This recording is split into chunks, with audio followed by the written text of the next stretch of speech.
हरियाणा की हर अपडेट के लिए बेल आइकन दबाएं और सब्सक्राइब करें STV हरियाणा न्यूज। नमस्कार, आप देख रहे हैं हरियाणा न्यूज और मैं हूं आपके साथ शुभेंदु सिंह। एक तरफ तो किसान आंदोलन को जैसे जैसे दिन बीत रहे हैं वैसे वैसे मुश्किलें बढ़ रही हैं, तो वहीं दूसरी तरफ किसानों ने चेतावनी दी है कि वो 6 फरवरी को देशव्यापी चक्का जाम करेंगे, जिसके बाद सरकार और प्रशासन के हाथ पांव फूल चुके हैं। और इसी के चलते किसानों को दिल्ली से बाहर ही रोकने के लिए प्रशासन ने कंक्रीट और सरियों की दीवार तैयार कर दी है। इस पर एक रिपोर्ट आप देखिए और यकीन मानिए आप भी दंग रह जाएंगे।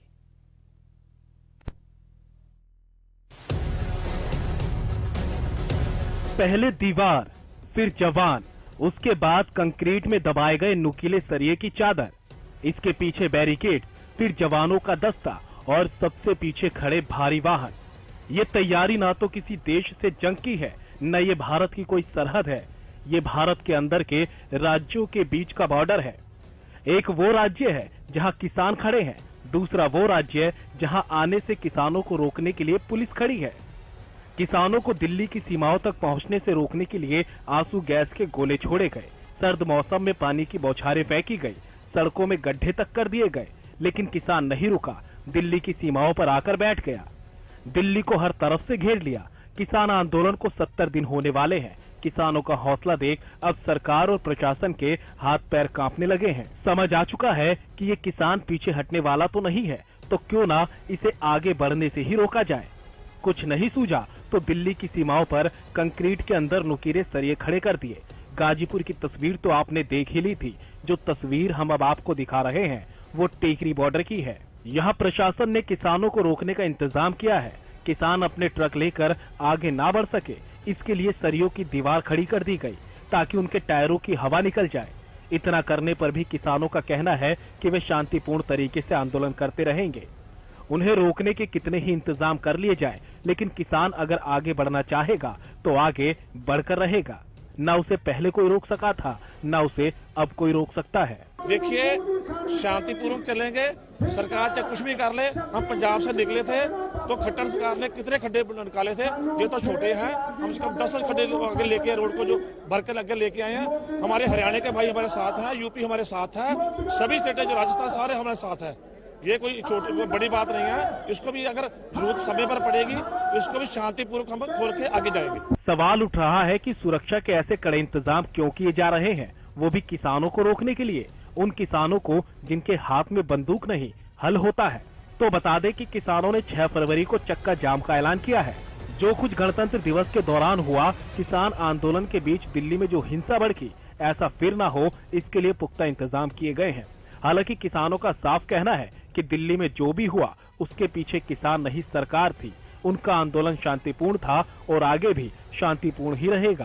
आंदोलन की समस्या के बारे में है, जो हमारा 6 तारीख को जो चक्का जाम है वो हमारा शांतिपूर्वक होगा। जैसे हमारा आंदोलन पंजाब से और दूसरी स्टेटों से शुरू है, ऐसे ही चलेगा।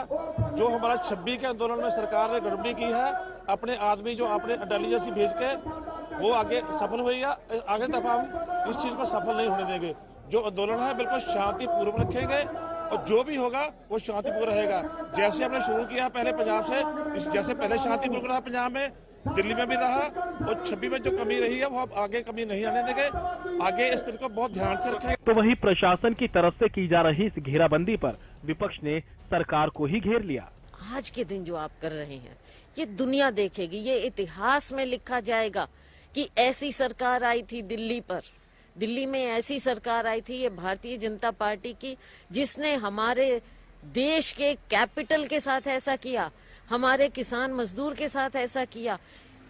अपने ही घर में, अपने देश में आप अपने नागरिकों को, एक अन्नदाता मजदूर को आप उनको देश का दुश्मन मान रहे हैं। आप ऐसे बैरिकेडिंग कर रहे हैं, ऐसे नहीं हो सकता। ये कभी दुनिया में नहीं देखा गया है कि आप चंद लोग क्या अपने आप को एक किला बनाकर दिल्ली में बैठेंगे, एक किले में बैठेंगे और फिर सारा देश कहाँ जाएगा। ये कैसी सोच है इन लोगों की, भारतीय जनता पार्टी की। अपने लोगों को अपना दुश्मन मानते हैं, सिर्फ जिद करके कि हमने ये 3 काले कानून जो बनाए इनको हमने वापस नहीं करना। तो वहीं कांग्रेस की नेता किरण चौधरी ने भी सड़क पर बिछाई गई इन नुकीली सरियों को लेकर सरकार पर निशाना साधा। किरण चौधरी ने कहा कि किसानों का आंदोलन जारी है, सरकार उनकी मांग को अनसुना करके बैरिकेडिंग कर रही है, कंटीले तार लगा रही है। साथ के साथ किसानों का आंदोलन जो है वो चल रहा है। इतने 2 महीने से ऊपर हो गए हैं किसानों को बैठे हुए, और उनकी मांगों को पूरी तरह से अनसुना कर दिया गया है। और हैरानगी की बात यह है कि अन्नदाता की बात सुनने की बजाय उनको बैरिकेडिंग करी जा रही है, जहरी वो जो है कटीले तार जो हैं वो लगाए जा रहे हैं सारा का सारा। और बजट अभिभाषण में एमएसपी लागत को 1.5 गुना जो है ज्यादा कहने की बात करी गई है। तो इससे बड़ा जो है देश को गुमराह करने की मैं समझती हूँ और कोई बात नहीं हो सकती। सरकार को घेरने में इनेलो नेता अभय चौटाला भी पीछे नहीं रहे। अभय ने कहा कि दूसरे देशों से अपने लोगों को बचाने के लिए सरहदों पर तो कटीले तारे लगाए जाते रहे हैं, लेकिन अब किसानों को दिल्ली में जाने से रोकने के लिए सरियों की दीवारें तैयार की जा रही है। हमने ये तो देखा था कि अब मुल्क में अपने लोगों की हिफाजत के लिए जो सीमाएं लगती है दूसरे देशों की, जो दूसरे देश किसी देश को डिस्टर्ब करते हैं, उनके लिए कंटीले तार भी लगाए जाते हैं, दीवारें भी बनाई जाती है। लेकिन हैरानी की बात है, जिस दिल्ली का मालिक देश का किसान है, उस किसान को दिल्ली में जाने से रोकने के लिए कंक्रीट की दीवारें बनाई जा रही है, सरियों से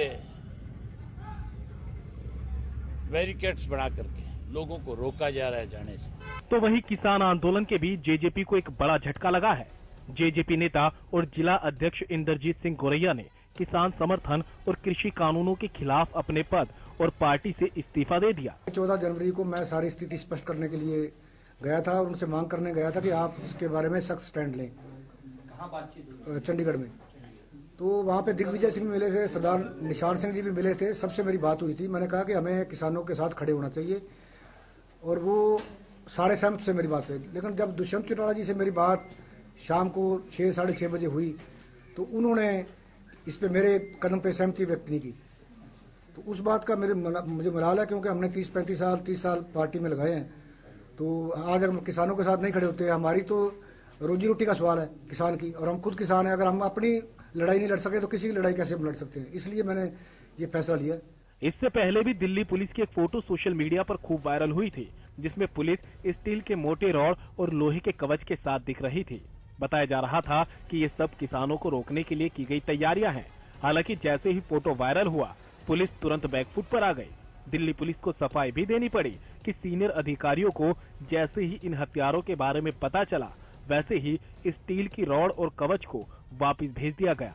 इन सभी तस्वीरों को देखकर अब सवाल ये उठ रहा है कि किसानों को रोकने के जो भी जतन किए जा रहे हैं, क्या उससे बेहतर कोई समाधान निकालना नहीं है? क्या शासन और प्रशासन ने भी ये मान लिया कि वे किसानों के हौसलों को नहीं तोड़ पाएंगे? खैर, अब देखना यही होगा कि ये आंदोलन और क्या क्या तस्वीर पेश करता है। Bureau report, Haryana news.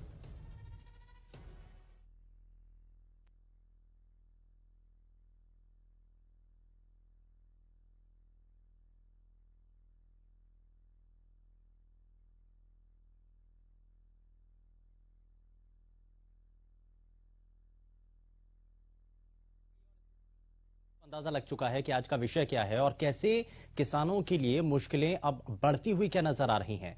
आखिर इस सब के लिए क्या आखिर मंशा है, सरकार की नीति इस पर क्या है, और क्या सिर्फ ये प्रशासनिक कार्रवाई इसको माने या फिर इसके पीछे और भी कुछ है? चलिए इन सभी चीजों को समझ लेते हैं, और इन सभी चीजों को समझने के लिए खास पैनल हमारे साथ कार्यक्रम में जुड़ चुका है। सबसे पहले आपको मिलवा देते हैं उनसे। भारतीय जनता पार्टी से प्रवक्ता वंदना पोपली जी हमारे साथ कार्यक्रम में है। वंदना जी, बहुत स्वागत है। कांग्रेस पार्टी से प्रवक्ता महिमा सिंह हमारे साथ कार्यक्रम में जुड़ चुके हैं। महिमा जी, बहुत स्वागत है आपका। और भारतीय किसान यूनियन के प्रदेश सचिव दर्शन ढांडा जी हमारे साथ कार्यक्रम में जुड़ चुके हैं। दर्शन जी, बहुत स्वागत है आपका कार्यक्रम में। मैं लेकिन शुरुआत में वंदना जी आपसे ही करना चाह रहा हूं। सरकार जिस तरीके से अभी हाल फिलहाल में एक स्टेटमेंट प्रधानमंत्री के द्वारा दिया गया, उन्होंने कहा कि हम बातचीत को आगे बढ़ाना चाहते हैं, किसान संगठन नेता इस पर एक बार फिर से विचार करें। लेकिन एक तरफ बातचीत का प्रपोजल, वहीं दूसरी तरफ जो तैयारियां हो रही हैं, जिस तरीके से किलेबंदी की जा रही है, आखिर इसका मतलब क्या है?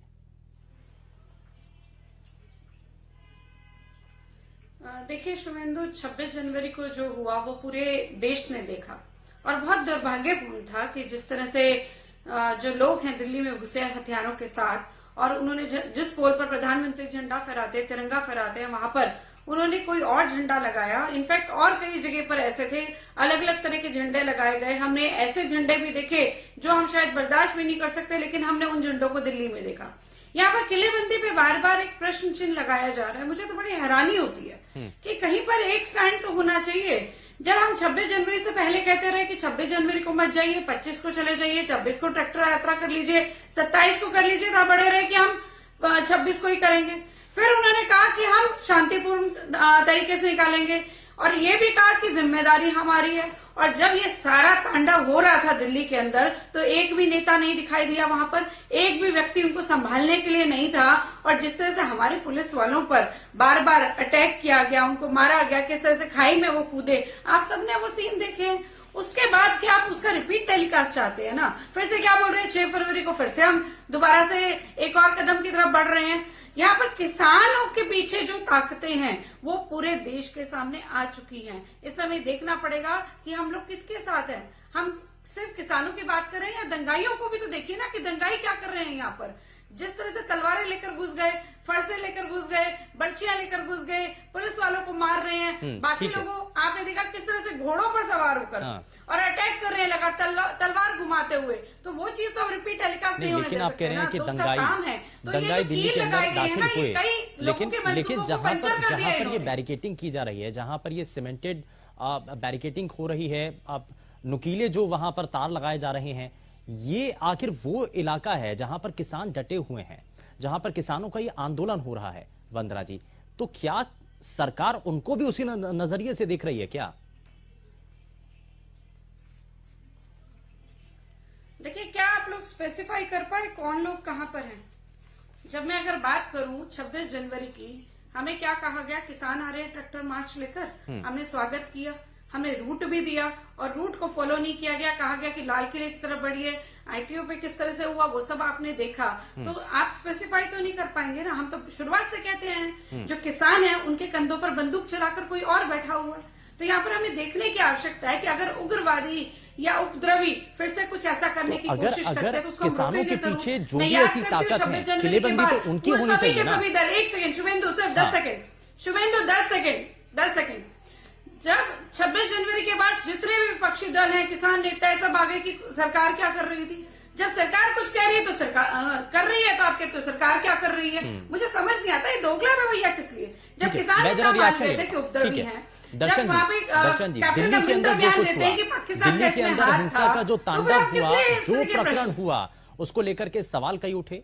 किसानों ने भी पल्ला झाड़ लिया कि ये किसानों के साथ नहीं थे, ये तो अलग से बीच में आ गए थे। लेकिन अगर अब पुलिस उन्हीं चीजों को ना दोहराने के लिए अगर एहतियाती कदम उठा रही है, तो किसान इसको लेकर के क्यों आखिर सरकार के ऊपर आरोप लगा रहे हैं? वो तो तैयारी कर रहे हैं ना। दर्शन जी।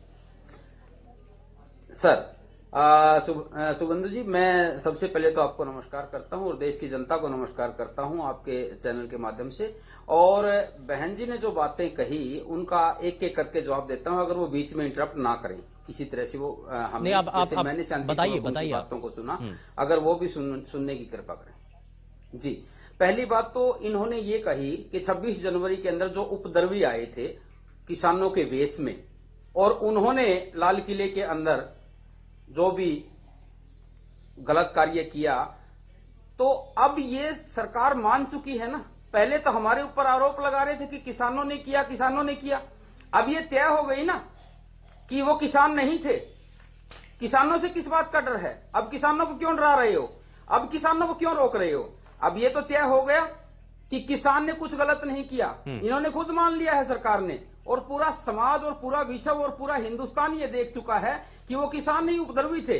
अब वो कौन थे, किसके थे, ये अच्छी तरह से इनको भी पता है और पूरे देश को भी पता है। तो किसानों को भी अगर पता है, किसान संगठन नेताओं को भी पता है कि उनके बीच में कौन लोग शामिल हुए थे जिन्होंने उपद्रव किया, तो जरा सरकार को भी बताइए, प्रशासन को भी बताइए और पुलिस को भी बताइए ना, कौन कौन लोग शामिल हुए थे। सुबंधु जी, इसी बात को तो हम पहले दिन से कह रहे हैं। 27 तारीख ने आपके ही चैनल के ऊपर बैठकर मैंने ये कहा था कि ये जांच का विषय है, और वो जांच इन्होंने खुद मान ली। बीजेपी सरकार ने खुद मान ली कि वो उपद्रवी थे, वो किसान नहीं थे। सबसे बड़ी बात, सबसे खुशी की बात यह है कि सरकार आज मान चुकी है, लेकिन इतना नहीं मान रही कि ये उन्हीं के आदमी थे। या फिर उन्हीं नहीं तो उन्हीं उपद्रवियों से निपटने के लिए ही तो ये सब फेंसिंग की जा रही है। ये वंदना जी यही तो कह रही हैं। मैं महिमा जी से जरा जल्दी से एक रिएक्शन ले लेता हूं। महिमा जी जब ये बार बार कहा जा रहा है कि किलेबंदी अगर की जा रही है, इंटरनेट सेवा अगर रोक दी गई है, बिल्कुल बीजेपी सरकार ने जिस प्रकार से लाल किले में प्लान तैयार किया था, साजिश की थी, वही साजिश दोबारा से तैयार कर लिए किसान आंदोलन को बदनाम करने की। यानी कि आप ये कहना चाह रहे हैं कि सरकार की साजिश की दिल्ली में हुआ। तो फिर ठीक है, वंदना जी से जरा एक जवाब, फिर उसके बाद महिमा जी आता हूं। वंदना जी जरा जल्दी से रिएक्शन सुन लीजिए, मुझे मेरी बात पूरी कर लेनी दीजिए। मैं आपकी बात के बीच में नहीं बोला बहन जी, सुन लीजिए दर्शन जी बात को सुन लीजिए, एक जवाब सुन लीजिए मेरा जी। आप कह रहे हैं कि किसान मान चुकी है कि वो उपद्रवी थे, किसान नहीं थे। हम तो पहले दिन से कहते हैं कि आपके कंधे पर तो कोई और है और आपको बहकाया जा रहा है, पर आप उस चीज को मानते नहीं थे। और आज आप कह रहे हैं कि हम किसानों को रोक रहे हैं, उपद्रवियों को रोक रहे हैं, लेकिन पहचान कौन करेगा? आपके किसान नेता भी पीछे हट गए थे ना कि हमें नहीं पता कौन थे वो, उसकी पहचान की जिम्मेदारी कौन लेगा? तब तो फिर से पल्ला झाड़ सरकार की जिम्मेदारी है। और यहाँ भारतीय जनता पार्टी की अगर आपको इंटेलिजेंस किसकी होती है? इंटेलिजेंस सरकार की होती है। मैंने आपकी इंटेलिजेंस एजेंसी आपकी है बहन जी, आपको भी सुनना चाहिए। आपके बीच में नहीं बोली मैं, दर्शन जी आपके बीच में नहीं बोली। कृपया करके पूरी बात सुनिए। बिल्कुल आप यहाँ पर कह रहे हैं कि भारतीय जनता पार्टी के अगर वो व्यक्ति थे, तो मुझे एक बात बताइए, ये शर्त क्यों लगाई जा रही है कि हम तब तक बातचीत नहीं करेंगे जब तक उनको छोड़ नहीं दिया जाए? है तो भाजपा के ना आपके हिसाब से, आप कहते हैं कि वो भाजपा के हैं, तो आप ऐसे शर्त क्यों लगा रहे हैं कि जब तक उनको छोड़ नहीं दिया जाएगा तब तक हम आगे बातचीत नहीं करेंगे? तो दाल में कहीं ना कहीं काला है, क्वेश्चन मार्क आपके ऊपर आ रहा है। यहाँ पर उस चीज को देखिए, किसानों के नाम पर किसानों का चोला ओढ़कर जो लोग यहाँ पर उपद्रव फैलाने की कोशिश कर रहे हैं, उसको रोकेंगे, वो हमारा काम है और बार बार रोकेंगे। आप चाहे कितना अन्नदाता का नाम ले लीजिए, लेकिन अन्नदाता को देश की जो तस्वीर खराब हुई, इसमें कोई भी संशय की बात नहीं है। दिल्ली के अंदर जो कुछ हुआ ऐसा फिर से ना दोहराया जाए दर्शन जी, इसीलिए तैयारी है। कुछ कहना चाह रहे हैं? जी बिल्कुल नहीं, मैं बहन जी की बात का जवाब दे दूं। जल्दी उन्होंने जो एक बात कही है, बहन जी ने एक बात कही है कि अगर ऐसी बात है तो किसान आंदोलन की तरफ से, संयुक्त किसान मोर्चा की तरफ से ये शर्त क्यों लगाई जा रही है कि पहले उनको छोड़ा जाए जो पकड़े गए हैं। अब मैं इनको दुरुस्त कर देता हूं, मैं बहन जी आपकी बात को दुरुस्त कर देता हूं कि संयुक्त किसान मोर्चा की मांग क्या है। संयुक्त किसान मोर्चा की मांग ये है कि जिन उपद्रवियों ने जो किया था वो निष्पक्ष जांच करके सही पकड़े जाएं। जो गलत पकड़ लिए गए हैं, जिनको निर्दोषों को पकड़ लिया गया, जो किसान हैं, सच्चे किसान हैं, उनको छोड़ा जाए और जो असली उपद्रवी थे, जो आज तक भी गिरफ्तार नहीं हुए हैं, असली किसान कौन है और इसमें उपद्रवी कौन है, इस बात की पहचान होनी चाहिए। लेकिन मैं जरा महिमा जी को कार्यक्रम में शामिल करता हूँ। महिमा जी ठीक है, दर्शन जी एक मिनट, वंदना जी ठीक है, महिमा जी, लेकिन अब इस सब को लेकर के कहा जा रहा है कि इस पूरे आंदोलन के पीछे कुछ ऐसी शक्तियां हैं जो कि इस आंदोलन को सकारात्मक रूप में चलने नहीं देना चाहती हैं और बीच में अपनी पॉलिटिक्स कर रहे हैं। और इसको लेकर के गाजीपुर बॉर्डर पर अलग अलग राजनीतिक दलों का जब आना शुरू हुआ दिल्ली हिंसा के बाद, ये कहीं ना कहीं दर्शाता है कि राजनीति से प्रेरित तो है या कुछ चीजें बदल रही हैं। शुभेंदु जी, राजनीति से तो प्रेरित क्या नहीं है इस देश में। ये लोकतंत्र है, ये विश्व का सबसे बड़ा लोकतंत्र है। तो यहाँ क्या, वैसे भी कहीं पर भी जहाँ व्यक्ति है वहाँ राजनीति है। जहाँ 4 व्यक्ति हैं वहाँ पर उनमें से कोई एक मुखिया होगा और वहाँ राजनीति होगी और होनी भी चाहिए। राजनीति को जैसे मायने दे दिए गए हैं इस करंट रिजीम के द्वारा, हाँ, उसमें जरूर राजनीति से जुड़ा हुआ कहलाना एक शर्मसार बात समझ में आती है, ऐसा लगता है। लेकिन राजनीति से जुड़ा होना देश के हर नागरिक का कर्तव्य है। अब बात है आज की जो किलेबंदी हुई है, जो फोर्ट्रेस बैन एक तरह का हुआ है, ये बहुत ही शर्मसार है। ये हम अपनी जो असल में जो हमारे शत्रु हैं उनको रास्ता दे रहे हैं इस देश में घुसपैठ करने का, हमारे अपने बीच की टूटन पूरे विश्व को दिखा करके कि हम अपने किसानों का, अपने अन्नदाताओं का सम्मान नहीं कर सकते। देखने वाली बात ये है कि सरकार का कर्तव्य है ब्रिज बनाना, रोड्स बनाना, ना कि उनको दीवार खड़ी करनी चाहिए सरियों की, कीलों की, इस तरह की कंक्रीट की, जिससे वो लोगों के रास्ते रोकें।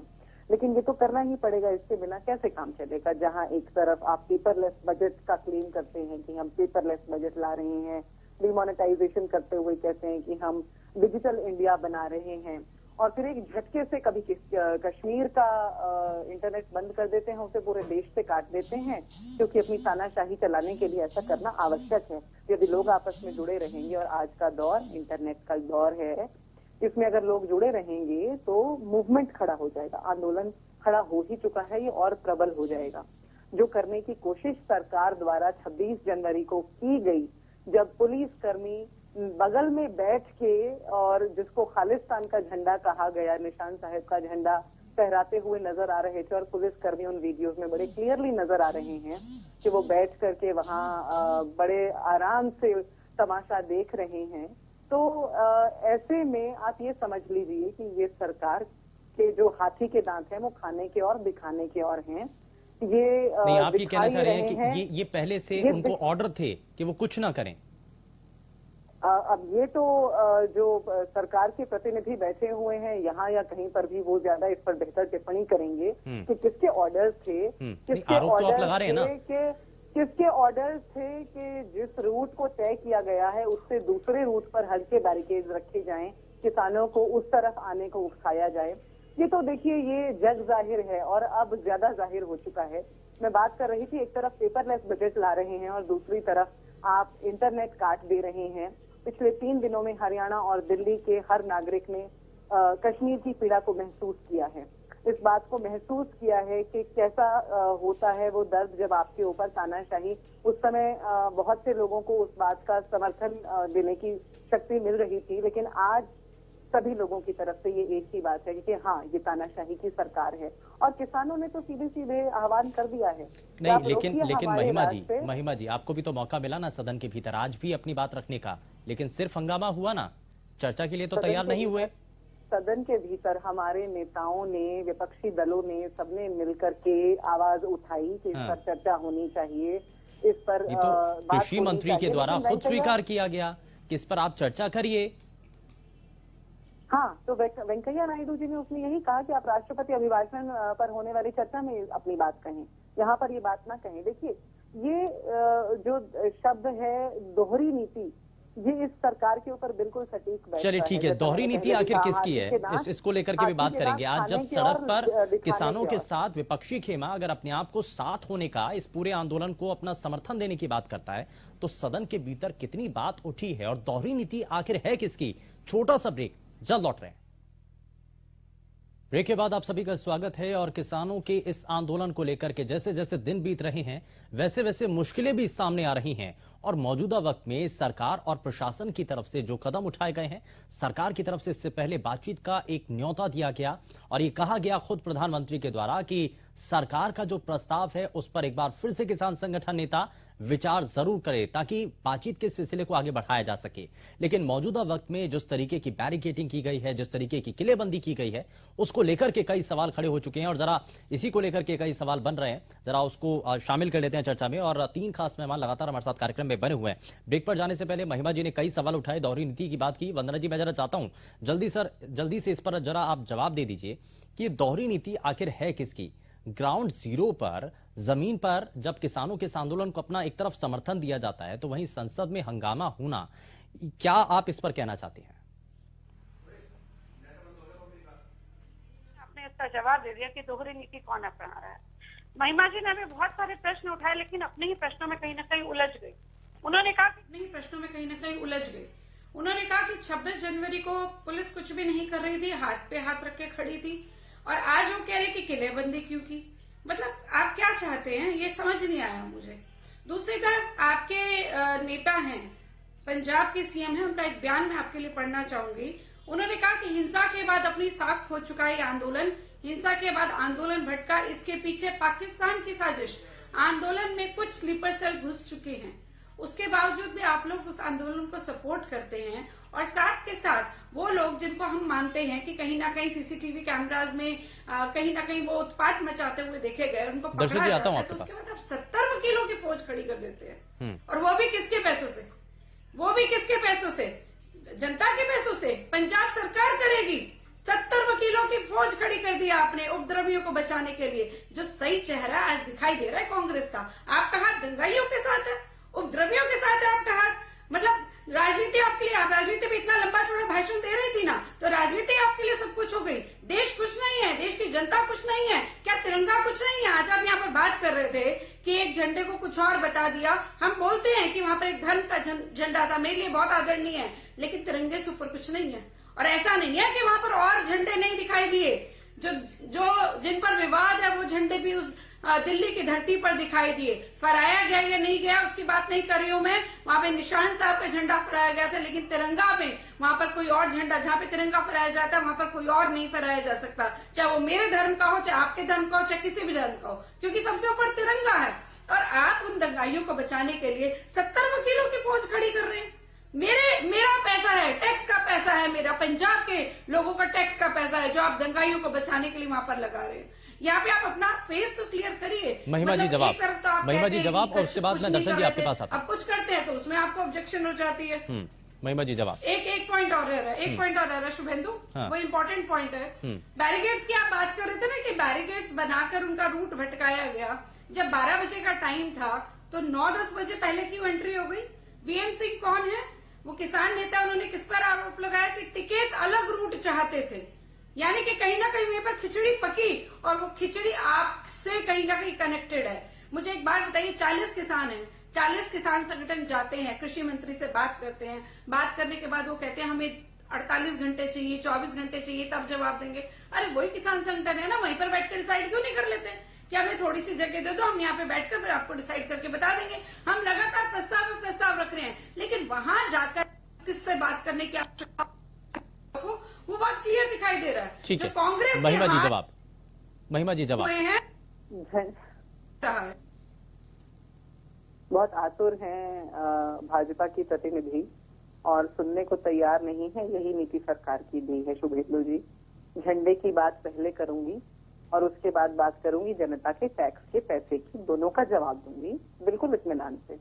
झंडे का जो सम्मान ये लोग करते हैं वो तो बहुत सारी तस्वीरों में मौजूद है। 52 वर्षों तक आरएसएस के हेडक्वार्टर्स पर नागपुर के अंदर तिरंगा फहराया नहीं गया, सिर्फ पीवी नरसिम्हा महाराव जी के हस्तक्षेप के बाद वो फहराया गया। ये लोग महिमा जी अब उन चीजों को छोड़ दीजिए, आप आज की बात कीजिए, आज की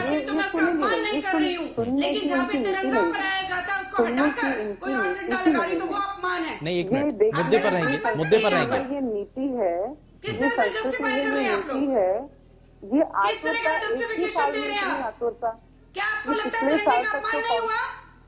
आप में मानवता खत्म हो गई, आप भारतीय नहीं है, राष्ट्रीयता खत्म हो गई आप में, सिर्फ कांग्रेस बची है जो कि कहीं पे जमीन पे नहीं दिखाई देती। माइक बंद करें और नहीं, बताइए महिमा जी, गलत जस्टिफिकेशन देने का कोई फायदा नहीं महिमा जी। आपका चेहरा सब लोगों के सामने आ गया है, तिरंगा आपके लिए मायने नहीं रखता, क्योंकि आरएसएस ने क्या किया वो आप बताना चाहते हैं। जवाब तो दीजिए ना महिमा जी, जवाब दीजिए। ये बात सुन, कोई बात सुनने के लायक हो तो फिर जवाब दिया जाएगा ना कि शुभेंदु जी, या तो आप माइक बंद करें, ऐसे किसी चिल्लाने और बोलने का कोई फायदा नहीं। ये जो बार बार कहा जा रहा है कि अगर किसानों के इस आंदोलन को आप समर्थन करते हैं तो सदन के भीतर जब स्वच्छ रूप से और साफ तरीके से अगर चर्चा की मांग हो रही है तो उसमें क्यों नहीं शामिल होते हैं? क्यों उसमें सिर्फ हंगामा किया जाता है? रोटियां सेक रहे जाते हैं आप आंदोलन में, नहीं गलत जस्टिफिकेशन मत दीजिए यहाँ पर। ठीक है, वंदना जी एक मिनट जरा, महिमा जी हो गया भाजपा की प्रतिनिधि का, तो फिर मैं अपनी बात रखूंगी। नहीं, जवाब दीजिए महिमा जी। और इन्हें चाहिए अनुशासनहीनता होगी या डिबेट होगी, दोनों चीजें साथ में नहीं होंगी। यदि नहीं महिमा जी जवाब, हम धैर्य रखते हैं तो हमारी बारी में वो न बोले, हमारा अवसर हमारा है। आप मुझे बता, नहीं ठीक है महिमा जी जवाब दीजिए ना आप। ठीक है, ऐसा है शुभेंदु जी, इनके शिक्षा मंत्री तिरंगे का केक बना करके काटते हैं इनके हेडक्वार्टर्स पे। और आप ये बताइए ना मैडम, महिमा जी जरा ये बताइए कि किसानों के साथ मुद्दे पर आइए। मैं जो बता रही हूँ, मुझे आप मेरा अवसर दें और मुझे मेरी बात पहले पूरी करने दें, मुझे मेरी बात पूरी करने दें शुभेंदु जी। ये जो आतुरता है, ये जो धैर्य खो रहे हैं, ये इसीलिए खो रहे हैं, अपना तख्ता पलटता हुआ दिख रहा है। तो ऐसा है शुभेंदु जी कि ये बहुत से अवसरों पर देखा गया कि भाजपा का जो झंडा है वो तिरंगे से ऊंचा फहरा रहा था, है ना। और ये शिक्षा मंत्री जो हैं इनके, वो तिरंगे का केक काट रहे थे। अब टैक्स के पैसे की बात है, टैक्स के पैसे से ही 3000 करोड़ से महिमा जी, मैं आपसे ये मूर्तियां पूछ बना रहा रहे हूं कि हैं। अगर आप सड़क पर किसानों के इस आंदोलन में साथ देती हैं तो क्यों नहीं सदन में चर्चा के लिए तैयार होते हैं? क्यों हंगामा कर दिया जाता है? जब समय देने की बात होती है तो उसके लिए क्यों नहीं आप समय दे रहे हैं? क्यों नहीं आप उसमें वहां जाकर के चर्चा में पार्टिसिपेट करते हैं? क्यों हंगामा कर दिया जाता है फिर? शुभेंदु जी सिर्फ हंगामा खड़ा करना मेरा मकसद नहीं, मेरी कोशिश है कि ये सूरत बदलनी चाहिए। कांग्रेस की नीति ये है, हंगामा यहाँ कौन खड़ा कर रहा है और सभा में कौन खड़ा कर रहा है तो प्रत्यक्ष है, प्रत्यक्ष को प्रमाण क्या। चलिए ठीक है, मैं जरा दर्शन जी से एक जल्दी से जवाब लेता हूं। दर्शन जी, कुछ कहना चाह रहे थे आप? जी मैं ये कह रहा था, जो वंदना जी ने बताया दो बातें, उनके ऊपर अपनी बात रख दूं। पहली बात तो ये कि उन्होंने ये बात मान ली है कि जो लाल किले पर हुआ वो किसानों ने नहीं किया, उपद्रवियों ने किया। दूसरी बात ये, अब जो बैरिकेटिंग की बात की है, जो किले गाड़ी गई है, जो तार लगाए गए हैं, उसके ऊपर मैं इतना कहना चाहता हूं कि इसके पीछे दो कारण हैं। पहला ये कि बगल में छुरी मुंह में राम राम। दूसरा, किसानों को जनता का किसी भी प्रकार से बहुत ज्यादा समर्थन ना मिले, उनको रास्ते में रोका जाए, इसलिए ये बैरिकेटिंग की जा रही है। इसके अलावा इनका और कोई पर्पज नहीं। तीसरा, मैं थोड़ी देर पहले बता चुका था कि आइडेंटिफाई कौन करेगा, बहन जी ने बताया, तो उसका जवाब ये है कि आपकी इंटेलिजेंस कहाँ थी, कहाँ है और कहाँ होगी। और चौथी बात ये कि अगर इनकी इंटेलिजेंस बिल्कुल ही खराब है तो किसान तो शांतिपूर्वक बैठा है, फिर बैरिकेटिंग किस बात के लिए। और यदि इनकी इंटेलिजेंस बहुत अच्छी है, बहुत इंटेलिजेंस, तो फिर बैरिकेटिंग किस बात के लिए। इस प्रकार की किलेबंदी जो ये कर रहे हैं, तारबंदी कर रहे हैं, वो किस लिए? यानी इनकी नियत में खोट है। सीधी बात दिख रही है कि इनकी नियत में खोट है, या फिर कोई दूसरी साजिश रची जा रही है इनके द्वारा। जिस प्रकार से लाल किले में साजिश किसान आंदोलन को बदनाम करने के लिए रची गई थी। किसान शांतिपूर्वक बैठा है और ये किसान आंदोलन बहुत बड़ा जन आंदोलन बन चुका है और बनता जा रहा है। ये अपनी हरकतों से बना रहे हैं, ये आंदोलन अपने आप बढ़ रहा है।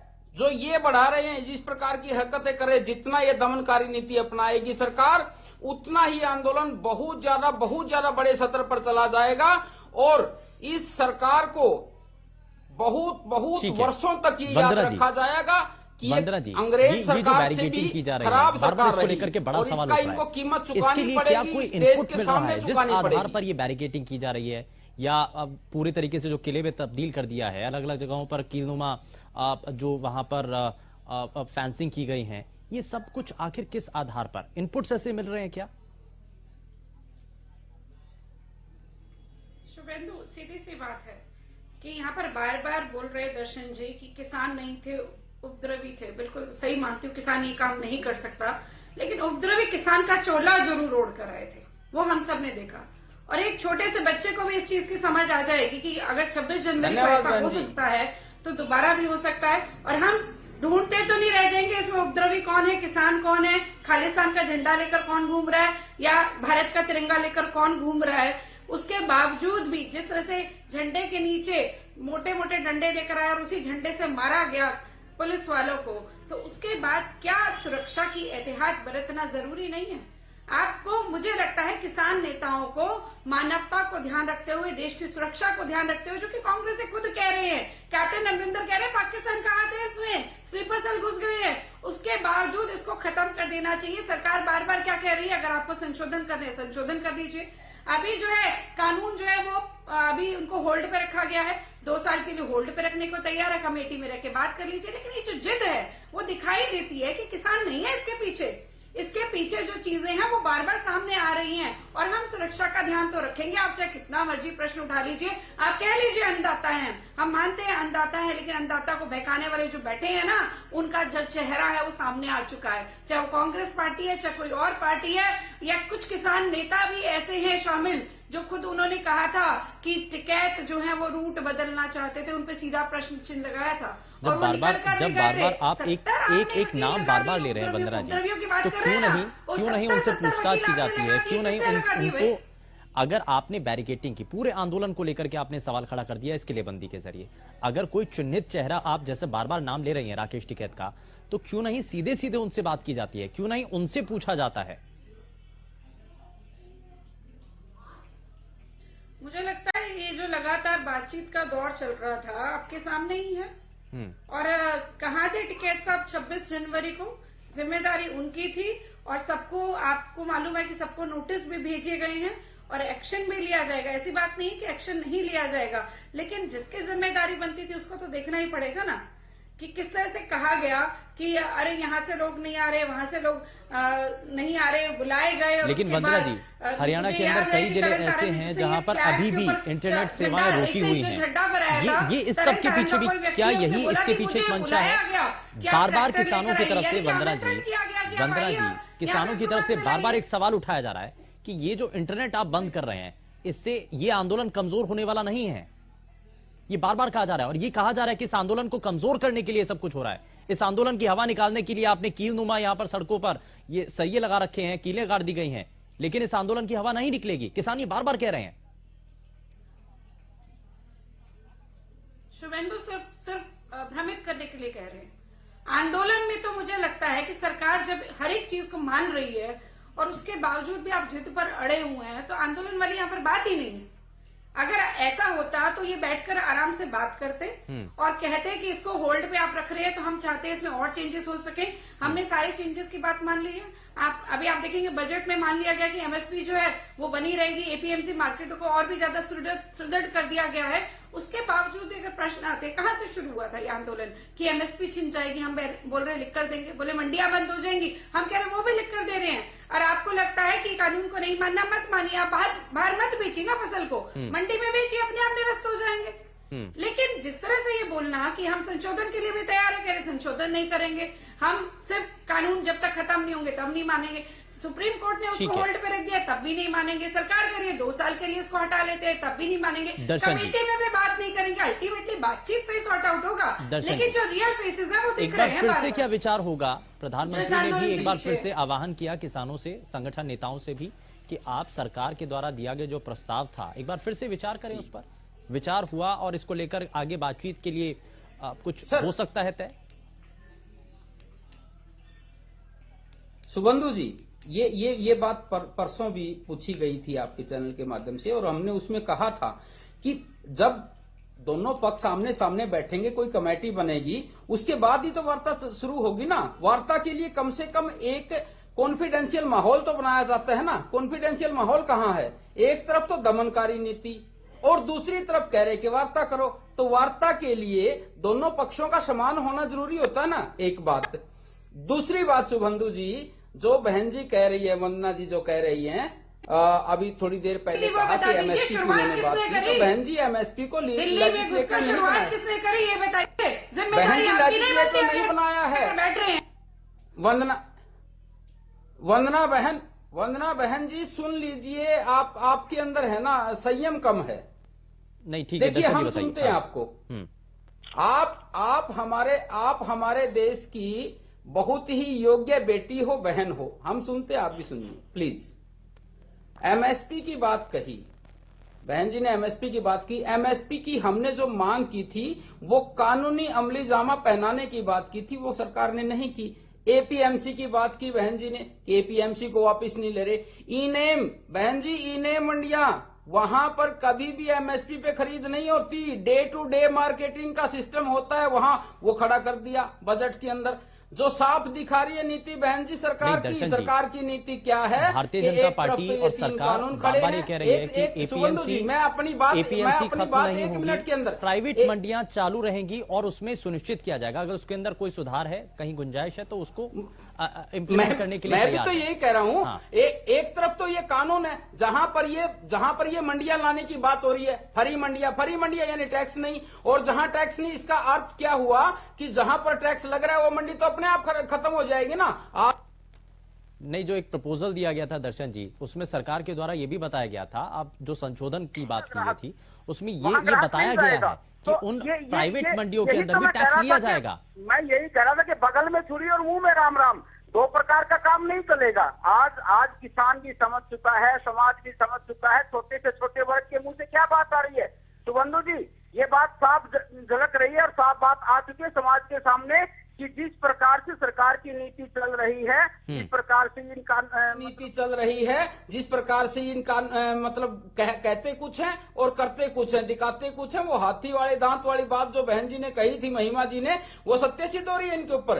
दूसरी बात, एक आखिरी बात और मैं इस बात में जोड़ना चाहूंगा कि शेक्सपियर की एक बात मुझे याद आ गई कि one who explain other he is explaining himself. जिस प्रकार से ये कह रही है सरकार वाले कि उसके अंदर वो होंगे, उसके अंदर उपद्रवी होंगे, कैसे आइडेंटिफाई करेंगे, तो ये काम मत कीजिए। आपकी मनसा झलक रही है सरकार की, इसलिए सरकार सही नीतियों पर आइए और किसान कुछ ज्यादा नहीं मांग रहा। ठीक है, मैं रिएक्शन लूंगा, लेकिन मैं जरा महिमा जी से एक जल्दी से इस पर एक कमेंट ले रहा हूं। मैं वंदना जी आता हूं आपके पास, लेकिन महिमा जी ठीक है, दर्शन जी आखिरी बात रही बात एक आखिरी बात, एक आखिरी बात रही बात, इन्होंने जो कहा कि संशोधन और होल्ड के लिए तैयार है। होल्ड करने की बात तो फिर 10-20 साल के लिए होल्ड कीजिए ना, ये कौन सी बात है साल 6 महीने के लिए होल्ड कीजिए, कल सुप्रीम कोर्ट में जाके खड़े हो जाओगे, जो होल्ड करने का कोई नियम नहीं है।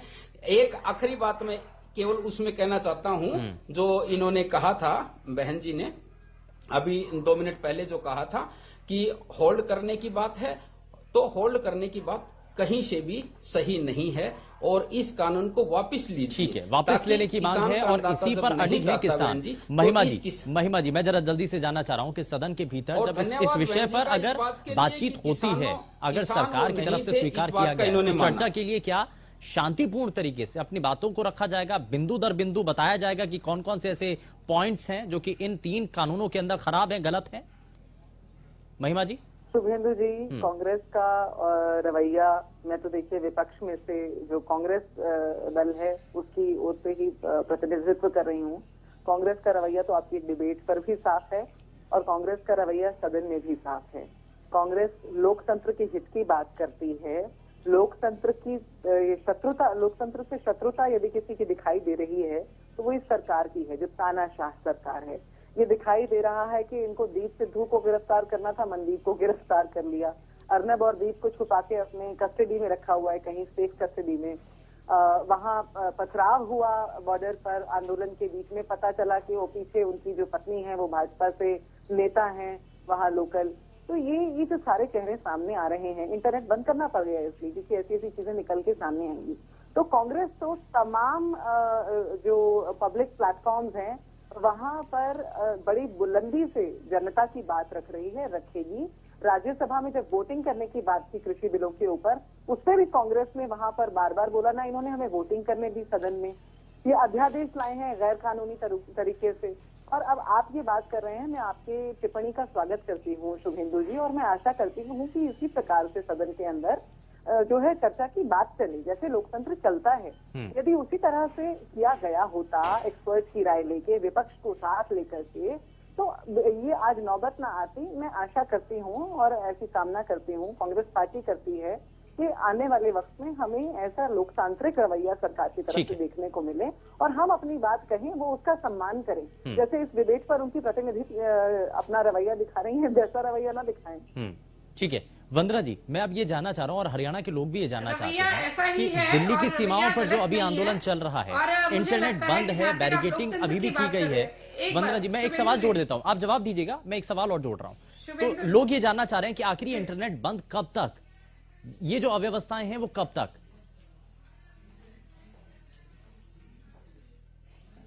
देखिए, सबसे पहले आपके प्रश्न के जवाब से पहले महिमा जी के प्रश्न का जवाब दे दूं। वो बार बार कह रही है कि लोकतंत्र ऐसे ही चलता है, लोकतंत्र कैसे चलता है वो ध्यान देना चाहिए। मैं बताती हूँ कि कांग्रेस के लिए लोकतंत्र क्या है। जब लोकसभा में इन्हीं कानूनों पर जब वोटिंग हो रही थी या बहस हो रही थी तो राहुल गांधी जी वहां से चले जाते हैं, वो वहां पर मिलते ही नहीं है, विदेश में है। जब ऐसे ही चर्चा विधानसभा में चल रही थी तो हुड्डा जी वो वॉकआउट कर जाते हैं। मुझे याद है जब मैं उसको देख रही थी तो उस समय बार बार कहा गया मंत्रियों की तरफ से, हुड्डा साहब हमें भी तो अपने मन की कह लेने दो, हमारी तो सुन लो कम से कम। बोले वो हमने कह लिया, अब हम जा रहे। तो लोकतंत्र कैसे चलता है हम सबको मालूम है। किस तरह से आपकी पार्टी में प्रधानमंत्री से ऊपर कुछ लोग और होते थे, वो बताने की आवश्यकता नहीं है। जहां तक बात यहाँ पर मैं करूं कि एमएसपी की बात की जा रही है, आप कह रहे हैं कि एमएसपी को कानूनी अमलाजामा पहनाने की बात की, तो ऐसा नहीं था। सबसे पहले ये डर दिखाया गया कि एमएसपी खत्म हो जाएगी, और हमने कहा कि एमएसपी जिस तरह से चल रही है वो चलती रहेगी, उसमें कहीं खत्म नहीं होगी। एमएसपी पे क्या सरकार खरीदती है, सरकार जितना गेहूं और धान खरीदती है या जितनी भी चीजें खरीदती है वो इसलिए खरीदती है ताकि जितने भी जो इकोनॉमिकली बैकवर्ड हैं उनको राशन कार्ड के राशन दुकानों के माध्यम से उनको प्रदान कर सके, या बफर स्टॉक रखती है ताकि अगर कहीं पर कोई डिजास्टर आता है, कोई अर्थक्वेक आता है या कोई और कहीं पर प्रॉब्लम हो जाती है तो वहां पर लोगों को अन्न पहुंचाया जा सके। ऐसा नहीं कि सारा का सारा जो है अनाज जो है सरकार खरीदती है। अगर आप एमएसपी की गारंटी की बात करते हैं तो सबसे पहले अनाज की बात आएगी, फिर दलहन की आएगी, फिर तिलहन की आएगी, फिर सब्जियों की बात करोगे, फिर डेयरी प्रोडक्ट्स की बात करोगे। आपका सुझाव अच्छा है कि एमएसपी पर कानून होना चाहिए, लेकिन वो ऐसे हथेली में सरसों नहीं जमती है। इसके लिए समय चाहिए होगा, बहुत सारी चीजें देखनी होगी, बहुत सारी टेक्नोलॉजीज हैं, समय जरूर लगेगा। हो सकता है इस डायरेक्शन में आगे हम बढ़े, लेकिन ऐसे सड़क पर आकर बैठ जाओ और एमएसपी पे कानून बन जाए वो पॉसिबल नहीं है। लेकिन हम आपका आश्वासन बार बार दिलाते रहे कि एमएसपी खत्म नहीं हो रही, मंडियां खत्म नहीं हो रही। आप कह रहे हैं प्राइवेट मंडियां, जब वहां पे टैक्स नहीं लगेगा तो अंदर कौन जाएगा? मैं भी यही कह रही हूँ कि बाहर अगर आपको अच्छा प्राइस मिल रहा है तो आप अंदर क्यों जाओगे? मैं तो कह रही हूँ आपको प्राइस अच्छा मिलना चाहिए, आपकी उपज का जो रेट है वो अच्छा मिलना चाहिए। बार बार इसी की बात कर रहे हैं कि अगर आपको उपज का रेट अच्छा मिलता है तो उसमें प्रॉब्लम क्या है। और जहां तक शुभेंदु आपके प्रश्न की बात है, मुझे लगता है कि सरकार अपनी तरफ से पूर्ण प्रयास कर रही है कि दिल्ली के लोग हैं सुरक्षित रहे, दिल्ली के लोगों फिर वो दोबारा से रिपीट टेलीकास्ट नहीं देखे जो 26 जनवरी को हुआ था। ये पूरा देश समझ चुका है, आप लोग भी समझ चुके हैं कि कौन इनके पीछे है, किस तरह की जो चीजें हैं वो हो सकती हैं, हम उसका ध्यान रख रहे हैं और हम अपनी तरफ से स्टेप उठा रहे हैं। इन्होंने तो शोर मचाना है, जब कुछ करेंगे तब भी शोर मचाएंगे, नहीं करेंगे तब भी मचाएंगे। अभी कश्मीर की बात कर रहे थे महिमा जी, कश्मीर में इंटरनेट बंद कर दिया, असली डर तो वहीं पर नजर आया ना। कभी कहते हैं कि आपकी नागरिकता चली जाएगी, राहुल गांधी जी पहुंच जाते हैं जब सीए का कानून आता है, जब ये किसानों के लिए कानून लेकर आते हैं तो बोलते हैं आपकी जमीन चली जाएगी। अरे जमीन तो कांग्रेस की नहीं बची। आप देखिए ना, राहुल गांधी जी जब देखो विदेश भाग जाते हैं, उनको यहाँ से कुछ लेना देना नहीं है, फिर भी उनको आगे किए जाते हैं। तो ये बार बार जो है नेताओं, आप हुड्डा जी को देख लीजिए, हुड्डा जी क्या कहते हैं, यहाँ पे बात चल रही है केंद्र से और किसानों से, और वो बोलते हैं हरियाणा में अविश्वास प्रस्ताव लाएंगे। असली मुद्दा क्या है? सत्ता है, सत्ता के बिना रह नहीं सकते ना। इन सवालों का जवाब मिलना चाहिए और किसान भी बार बार यही बात कर रहे हैं। बिल्कुल ठीक है, बहुत शुक्रिया सभी खास मेहमानों का कार्यक्रम में शामिल होने के लिए, क्योंकि समय ज्यादा इजाजत नहीं देता आगे बढ़ने के लिए। लेकिन अब किसानों की जो मुश्किलें हैं वो कम होने का नाम नहीं ले रही हैं। एक तरफ सरकार भी चाहती है कि बातचीत के जरिए समाधान निकल सके, लेकिन जो बैरिकेडिंग की गई है क्या वो इस बातचीत के बढ़ने वाले सिलसिले में एक बड़ी रुकावट बन सकती है, ये देखना होगा। फिलहाल के लिए बस उतना ही। नमस्कार।